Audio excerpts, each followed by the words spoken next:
should check out Golden Light. It's a horror rouge-like game about meat and it's pretty fun.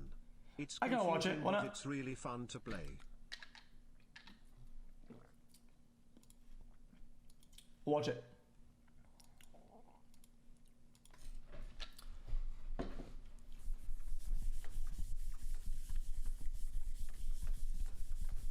Guys, we watched all the Juicer Vsauce ones. He just kind of stopped doing like those videos and made the like the Mindfield ones, which are really good too, but they're a little bit different. Hey Vsauce, Michael here. When something becomes part of the past, can it ever truly be experienced again? Obviously, my beard will grow back, but it won't be the same beard and it won't be on the same person. It will be on a slightly older, different Dude, he looks like a grumpy uncle is about to give you a lesson or something. It's so weird. But of course, the bearded Michael of the past isn't completely gone. No, he still exists in our minds as a memory and in the form of records of the past, like images and video. Hi, I'm the slightly older, different Michael you heard about. I am 130 days older than that guy. Wow, 130 days. You know, it really doesn't seem like it was that long ago. Just as an optical illusion is a distortion of our sense of sight, a temporal illusion is a distortion of our sense of time. Some seem small, like how a minute spent waiting in line can seem to take forever, but an entire day with friends can just fly by. Some seem deeper, like the uncanny feeling we get from recordings that make people from long ago seem more real than usual, or the strange way time seems to sneak by. Didn't I say this exact thing the other day when we were playing Rust? I said, holy shit, I've been farming for like 1 minute and it felt like 30, and then a couple hours later, I said the exact opposite. I said, dude, we farmed for 20 minutes and it feels like we just started. For example, the songs I liked as a kid, Wannabe, Mbop, Semi-Charmed Life, are as old to kids born today as the literal oldies were when I was born. How can that be true? Am I really that old now? I mean, I shouldn't be surprised. I know how time works, but yet I don't. Far from being just mistakes, these illusions are the edges of another dimension of space-time. Not one given to us by physics, not one given at all, but one made by our minds. Let's begin with the different ways there are to feel time. Actually sitting down and consciously tuning into the passage of time as it happens is called feeling time prospectively. You can't do that to time that's already happened, except you can. Isn't that the worst though? If I were to ask you, without looking, to guess how long you have been watching this video, you'd probably be able to come up with a guess 2.5 minutes? You were reasonably Holy shit! Fuck, I'm so good! Confident in. Well, you arrived at that guess by feeling time retrospectively, by measuring it as it appears in your memory. Now, with that in mind, we are ready to approach our first illusion, the holiday paradox. A 4-hour delay at the airport before your holiday can feel unbearably long while it's happening.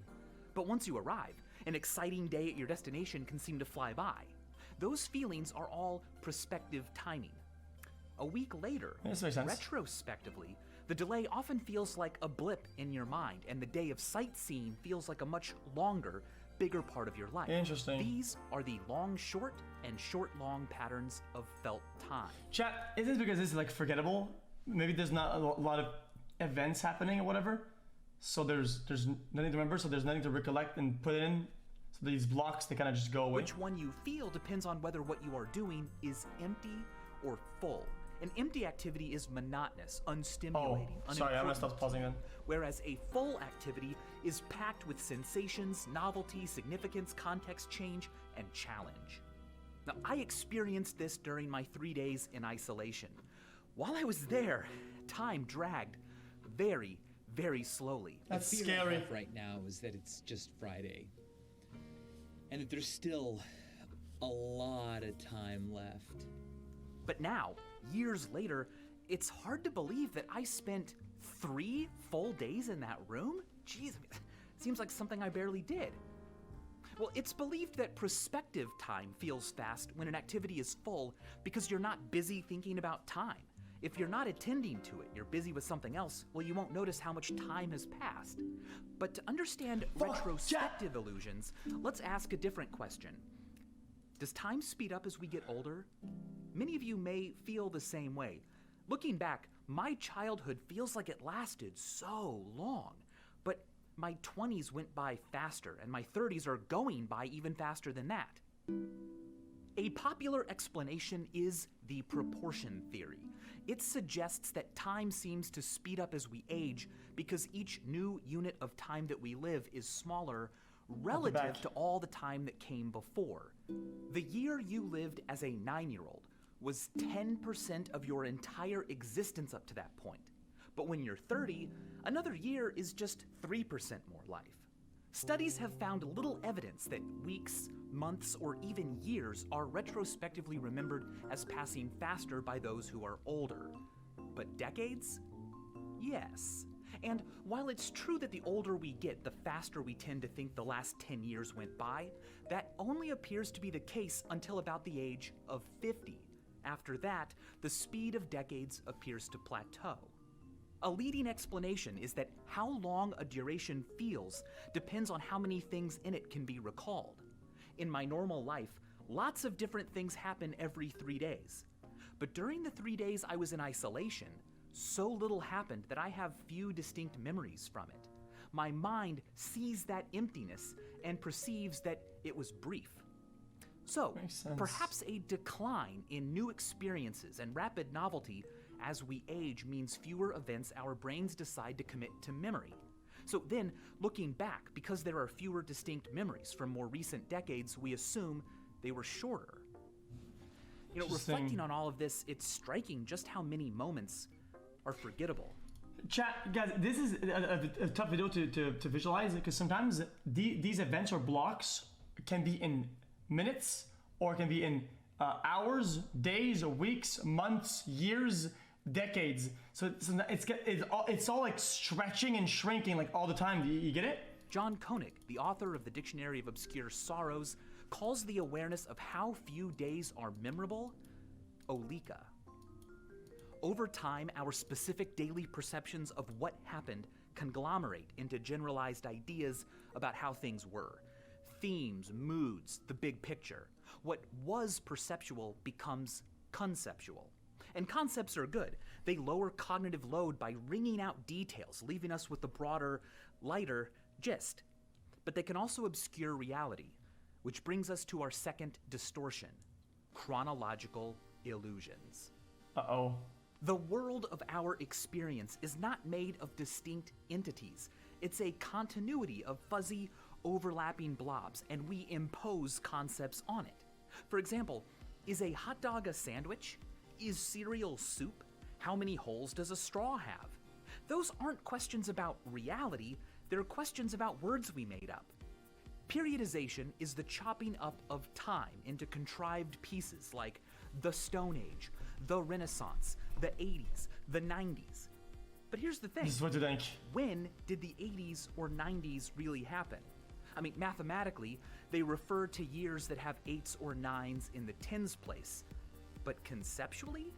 Well, it's not like on January 1st, 1980, people woke up and were like, whoa, whoa, whoa, guys, it's the 80s, quick, everyone, change your clothes. Concepts say too much and too little. Facts that expose their imperfections are perennial favorites on social media. Yeah, a little bit of that. I made an entire video about them, in fact. But what hasn't been discussed yet is the mechanisms by which... Chat, people that are my age, like 25, chat, do you guys remember how we used to dress in elementary school? Like when you were like 10 years old? We had like cordial, whatever, pants and shit, and we're wearing Champion. If you wore Champion, you would get bullied. And we're like, dude, I think that's a very distinct period you could put a number on. Dirty work. Let's dig in and see what we can find.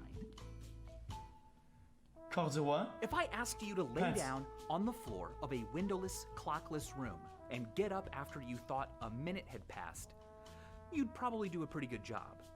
But if I asked you to get up after you thought 10 years had passed? That'd be hard. Impossible. We lack an ability to sense and grasp long periods of time. Also, we can't remember everything that happens. So instead of comprehending history's correct scale and structure, I believe that our minds often just use how we think about past events to place them relative to each other in time. One way we do this is through what I call the conceptual comparison heuristic, a technique whereby we use the similarity of elements in our conceptions of things to judge their temporal distance. If our concepts of two things suggest wildly different times, it's natural to assume that a lot of things happened between them. And if a lot happened, the duration separating them must be large. Alternatively, if our concepts aren't too different, the time between them must be bare of events, and so it feels brief. It's not a bad strategy, but tyrannosaurs died out 66 million years ago, and when T-Rexes began roaming the Earth, stegosaurs had already been extinct for more than 80 million years. To a T-Rex, the Stegosaurus was even more ancient than we think T-Rexes are. Here's another example. When we think of Marilyn Monroe, we think of a young woman, old Hollywood, mid-century glamour, Americana, black and white. When we think of the Queen of England, we think of an old woman in color in England and news headlines. Because those conceptions are quite different, we mentally place each woman in a different time, so it can come as a surprise to learn that they were both born in the same year. Similarly, it can be surprising to learn that Anne Frank and Martin Luther King Jr. were also born in the same year. And if they were alive today, they would both be younger than the Queen of England. When Harriet Tubman was born, Thomas Jefferson was alive. And when she died, Ronald Reagan was alive. This is surprising to many of us because our concepts of these people are anchored to them as adults. But Harriet Tubman was a 4-year-old when Thomas Jefferson died, and when she died, Ronald Reagan was a 2-year-old. Far from just being amusing, chronological illusions can often have teeth. America can feel like an idea fixed long before any of us by the overwhelming bulk of events that came before. But Chat, what if what is the period of time that suffered the most change and made such a distinct difference from when somebody was born and when they were of old age? These days, people have like electricity and shit like that, and then they have like computers, social media, TV, motherfucker, right? But what about back in the days? They had like boats and shit. They would put their food in like ice things, and then and then they have like cars and shit. Okay, whatever, dude. Barbara Walters Industrial has Revolution. been alive for more than a third of America's entire history. And if you were 25, you have already lived through and been a part of more than 10% of America's history. Chronological illusions may also be caused by what I call the construal level heuristic, a technique whereby we place things in time based on whether we construe them concretely or abstractly. In social psychology, construal level theory describes how abstract and concrete thinking relate to psychological distance. That is, how distant something seems as opposed to how distant it actually is. Now, unsurprisingly, it's been found that people tend to think about things that are psychologically distant more abstractly. But studies have also found that if people are asked to think about an event abstractly, they'll consider it more distant than if asked to construe it concretely. This may explain why things can turn out to be longer ago or more recent than we thought. If an event recedes especially quickly from relevance or is suddenly replaced in our daily thoughts by other more... Guys, I'm replaying it. I guess I'm replaying that part. Because I don't know what he means by constructing it abstractly. In social psychology, construal level theory describes how abstract and concrete thinking relate to psychological distance. That is, how distant something seems as opposed to how distant it actually is. Now, unsurprisingly, it's been found that people tend to think about things that are psychologically distant more abstractly.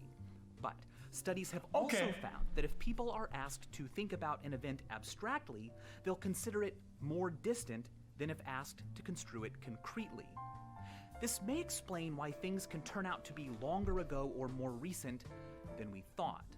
If an event recedes especially quickly from relevance or is suddenly replaced in our daily thoughts by other more urgent events unconnected to it, our minds may shift its construal to a higher level, making it feel further back in time than it really is.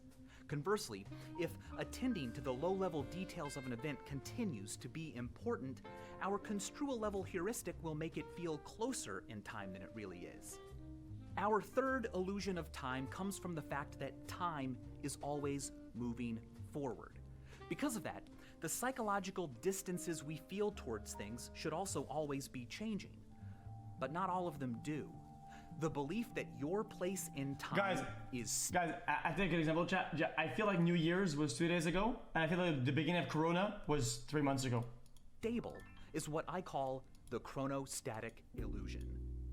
Tim Urban pointed out that it is now the case that Jurassic Park, Forrest Gump, The Lion King were all released closer to the moon landing than today. As a person who remembers The Lion King being brand new, and remembers feeling at that time that the moon landing was old, this is all very weird. The Lion King seems so much more recent than the moon landing ever did to me.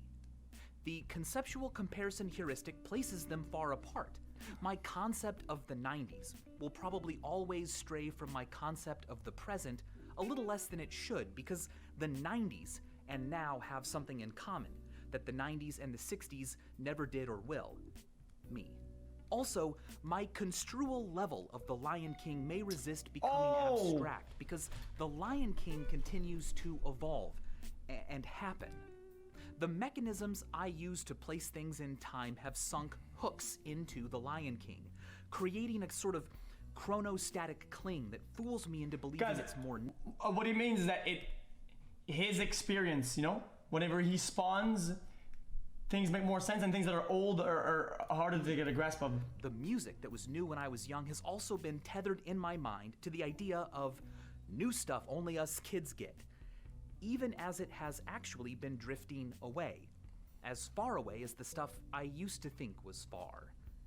A chronostatic illusion is spectacularly broken when you realize that you have become as old as your parents were when you were born.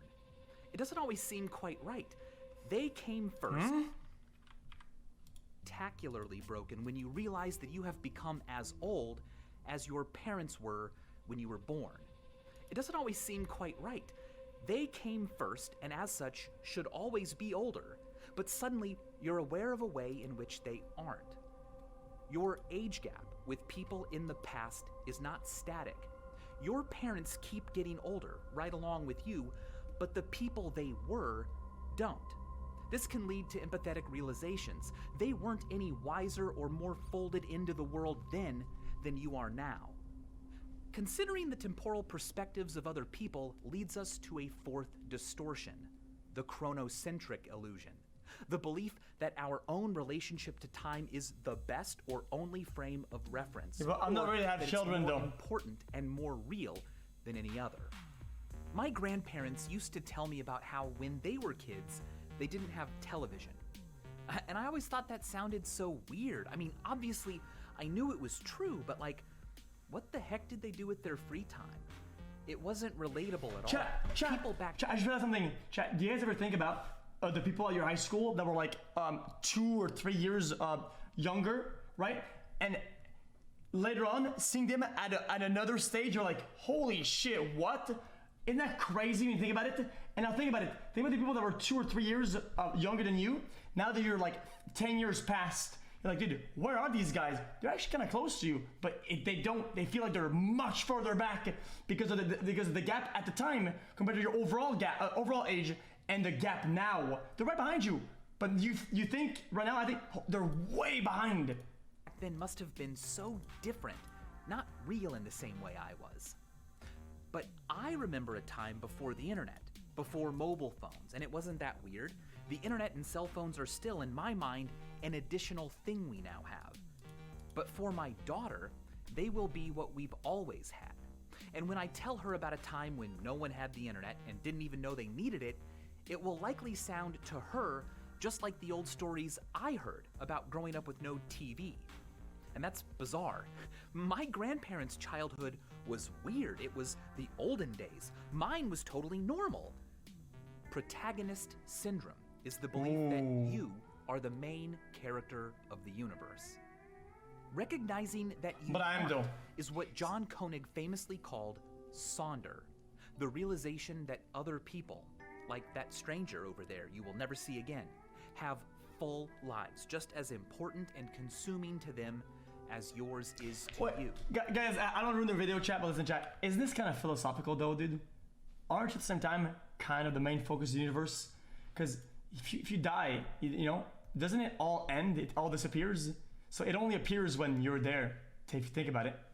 What John Koenig famously called Sonder, the realization that other people, like that stranger over there you will never see again, have full lives, just as important and consuming to them as yours is to you. I'd like to add to protagonist syndrome the concept of ab ovo syndrome. Ab ovo means from the egg, from the very beginning. In literature, it describes a story that begins at the start, ab ovo, as opposed to in the middle, in medias res. Ab ovo syndrome is the belief that the movie of the universe began when you began, that the times of your life are the plot and contain the climax, and that everything before you was just backstory. Everything after, merely sequels. When you realize that that's not true, that you were not born ab ovo, but in medias res, that you'll die before the credits, and that everyone who has ever lived was a fully fleshed out protagonist in their own minds, that feeling is what I call chronosonder.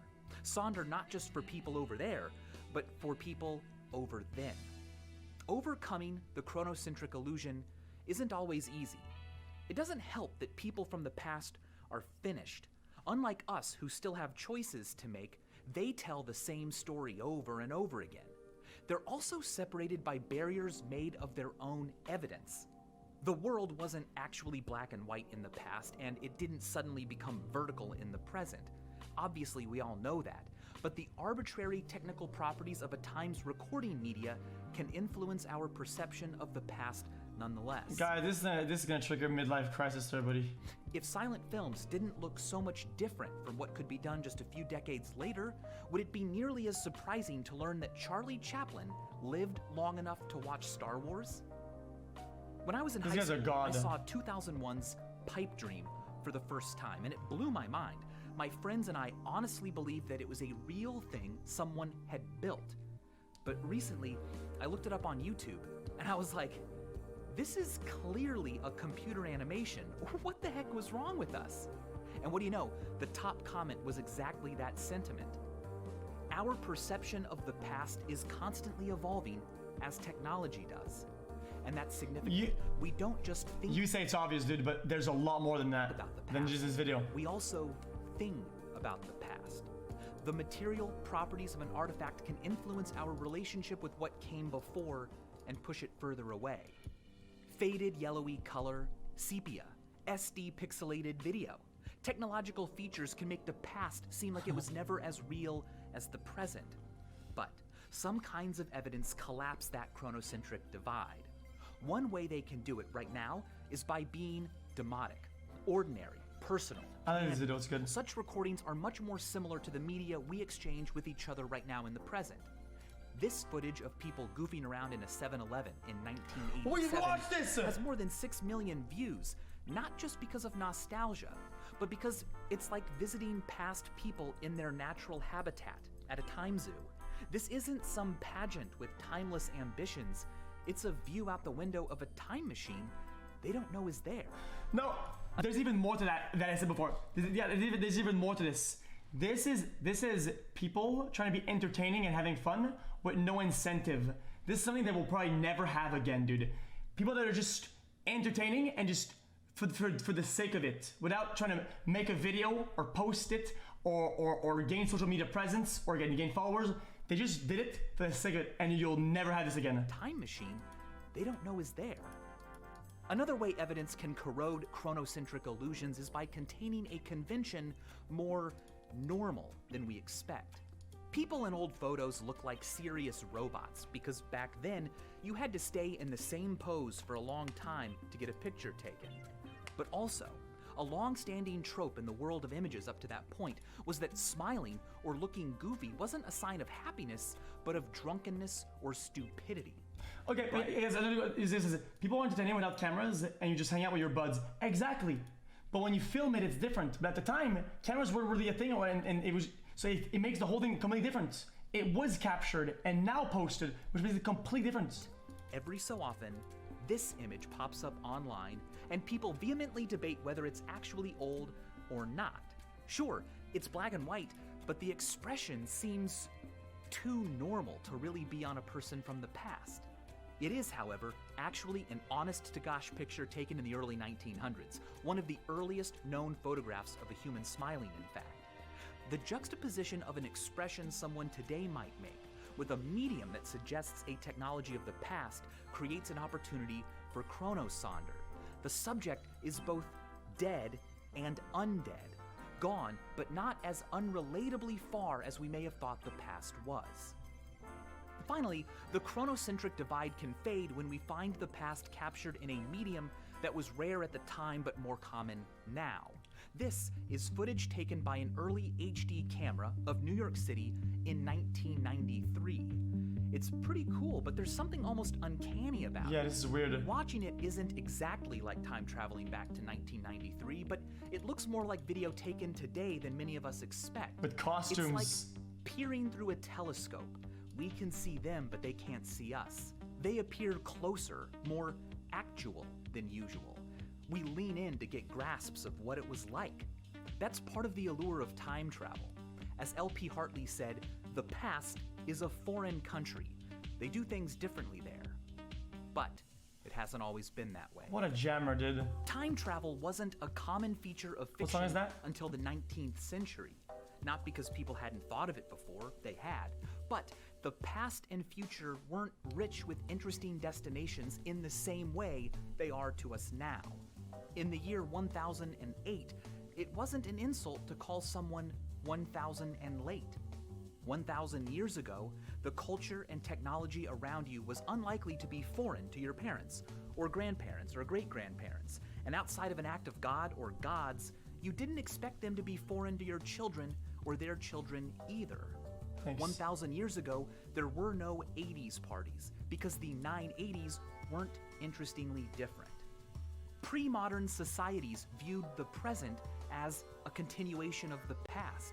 Changes were interpreted as temporary disturbances of the natural state. But today, we see the present as something special. Change is significant enough and rapid enough now that we would imagine ourselves quite differently had we been born 10 years earlier or later. Zachary Sayre Schiffman points out, we fail to realize that people before the 18th century did not see themselves this way. Instead of having a history, they regarded themselves as having an unchanging nature or essence, whose full realization might be impeded or impelled, but not otherwise shaped by events. Nostalgia existed, but for moments and places gone simply because they were prior to or away from here and now, not because they were fundamentally different and categorically irretrievable. As the discovery of antiquities and new worlds and new species accelerated, as the invention of new technologies and new ways of recording accelerated, the present became less and less like the past. Reinhard Koselleck has argued that between 1750 and 1850, the acceleration of history reached a speed at which static or cyclical views of time had to be replaced with our modern view, which understands the past to be essentially different from the present. It used to be that things passed. Now, there is a past. Chat, As technological... Chat, you know what's also crazy about this, chat? If you think about the past, when you were younger, you were smaller, everything looked bigger. So whenever you revisit those places, everything looks like so out of proportion. It's like this, like distorted, dude. Social change accelerate. The window of time within which things can be trusted to remain stable shrinks. In such a world, to stand still is scary. Hartmut Rosa observed, the pre-modern experience of being excluded is replaced in modernity by the constantly present, fear-inducing possibility of becoming excluded, in the sense of getting left behind. Things change faster, and we keep keeping up because we are afraid to die. Whoever lives twice as fast can realize twice as many worldly possibilities, and thus, as it were, live 2 lives in the span of 1. Whoever becomes infinitely fast no longer needs to fear death, the annihilator of options. Acceleration becomes a secular substitute for eternity. To achieve this salvation, we try to make things faster and easier to save time. But one of the greatest hoodwinks we ever pulled on ourselves was not noticing that the things we do to save time leave us with less of it and more alone in it. No technological change is only technological. The car allowed people to travel more quickly and whenever they wanted, but once available, it meant people could live further from where they worked. So cities and towns changed, personal associations changed, roads divided neighborhoods, created new opportunities, while ending others. Jobs and industries and cultural forms of Guys, expression. I think a very good analogy for this is World of Warcraft and looking for raid and looking for a group. Back in the days, you had to walk there, you would meet people on the way there or whatever, and now you just wait and you click the fucking button and you spawn there with the whole squad. A whole different society sprang into existence simply because we found a way to move faster. Likewise, smartphones and the internet made Not kidding, it's a information good analogy. access and communication easier and faster, but that's not all they did. Along with them came new social conventions, new communities, new levels of exposure to ideas and conflict, a new understanding of what it meant to be available. That's a lot to have to adapt to. They even redefined what now is made of. Digital spaces are filled with not just what's being said, but also what has been said. And it's all right there, not tucked into a library across town or on a tiny plaque on a statue covered in bird poop. It's in our hands and outside of time. Things used to acquire signs of age, veneers that tucked them appropriately into their place in time. Now, they're automatically updated to always look like now. Digital spaces are so packed with timeless messages between bygone people that we don't even ask, "Is anyone here?" anymore. Instead, we ask, "Is anyone now?" In order to adapt to all of this, we have to consume information in an increasingly dehumanized, decontextualized, and desensualized way. Each next bit is often unrelated to the last.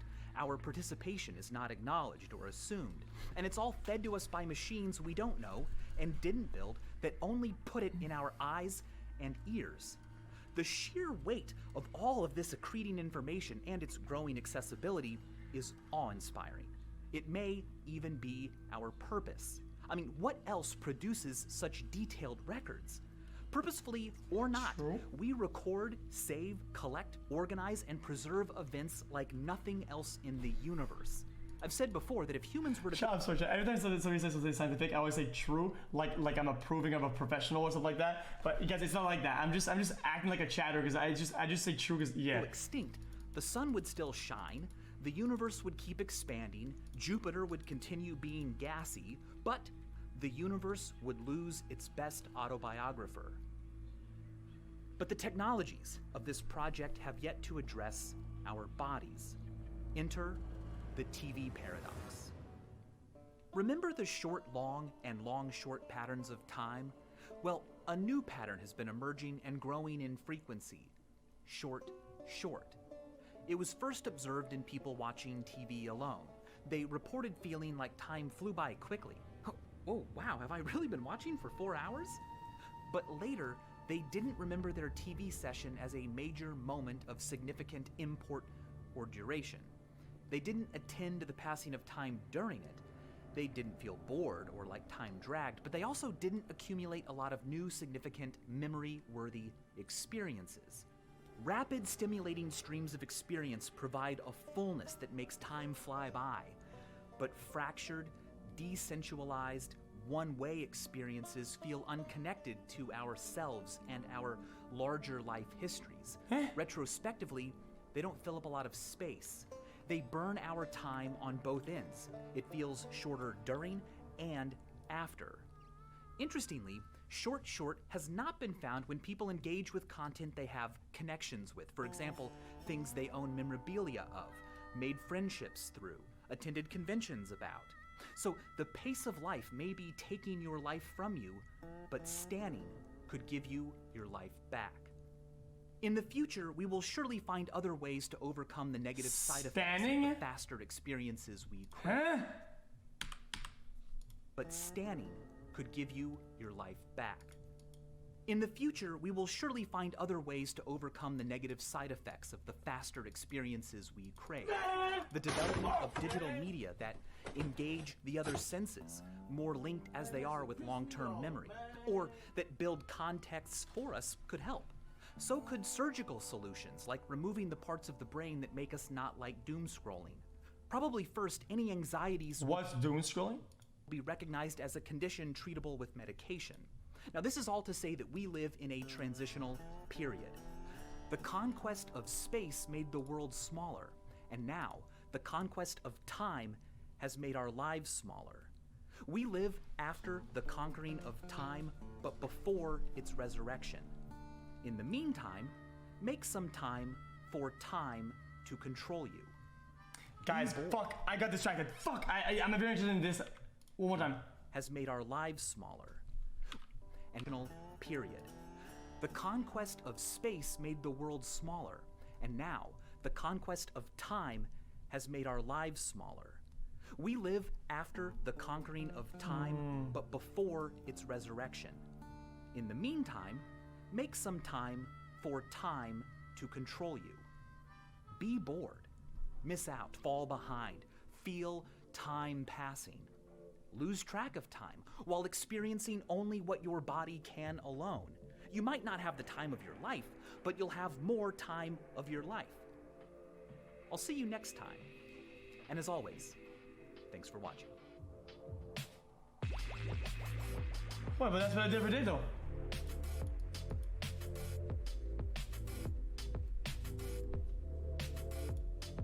A great way to engage all of your senses is a subscription to our Curiosity Box, a seasonal delivery of viral physics toys, puzzles. Chat, this is a very, very good video, and they curated put a lot of effort into the chat. And I actually, even though we've seen a lot of his videos, people say, "Oh, you guys, what's this guy's channel?" It's Vsauce, Michael here, Vsauce Michael here. Posting it in the chat. Cooked up by us. Our winter box comes with a kinetic torus knot, a device for creating electricity out of produce, try bananas, and lots more. Our mission at the Curiosity Box is to be good for all brains. So we donate a portion of all proceeds to Alzheimer's research and our Inquisitive Fellowship, which just gives money and resources to educational creators so they can make the kinds of videos they want to make. Do your brain a favor and sign up today. I'm really proud of it, and I appreciate all of your support. And as always, thanks for watching. Thanks for making the video, man. Guys, I'm sorry for pausing so much, but guys, I'm actually really interested in it. Guys, I could pause these videos and talk about it for like an hour, dude, because I like it a lot. I think these comments are really fun to think about. And to give a little bit of perspective. Dude, there's 24 hours in a day, dude, and we barely ever take time to do perspective, you know?